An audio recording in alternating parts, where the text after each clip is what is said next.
नमस्कार. धुलिवंदनाच्या खूप खूप शुभेच्छा. आनंद, उत्साह, एकात्मता यांचा त्रिवेणी संगम म्हणजे धुलिवंदन. गुलाल उडाला नभी, रंगला हा आसमंत, पाना फुलात डोलतोय अवघा ऋतू वसंत, दुःख विसरून आज सुखाचा हा वसंत, धुलिवंदनाचा सण हा आनंदाचा अनंत. धुलिवंदन हा महाराष्ट्रातील एक महत्त्वाचा आणि आनंदाचा सण आहे, जो होळीच्या दुसऱ्या दिवशी साजरा केला जातो. याला ग्रामीण भाषेत धुळवड असेही म्हणतात. धुली म्हणजे धूळ किंवा राख आणि वंदन म्हणजे नमस्कार.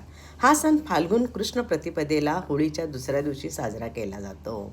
होळीच्या दिवशी वाईट विचारांचे दहन केल्यानंतर दुसऱ्या दिवशी होळीच्या पवित्र राख अंगाला लावली जाते. असे मानले जाते की या राखेमध्ये सकारात्मक ऊर्जा असते. ती अंगाला लावल्याने त्वचा रोगमुक्त होते.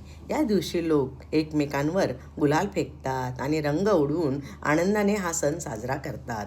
असेही मानले जाते की ज्यावेळी होलिका अग्नीत जळून खाक झाली, भक्त प्रल्हाद सुखरूप बाहेर आला, तेव्हा लोकांनी आनंदाने धुलिवंदन साजरे केले. हा सण सामाजिक एकात्मतेचे प्रतीक आहे, जिथे सर्व भेदभाव विसरून लोक एकत्र येतात, आनंदाने हा सण साजरा करतात.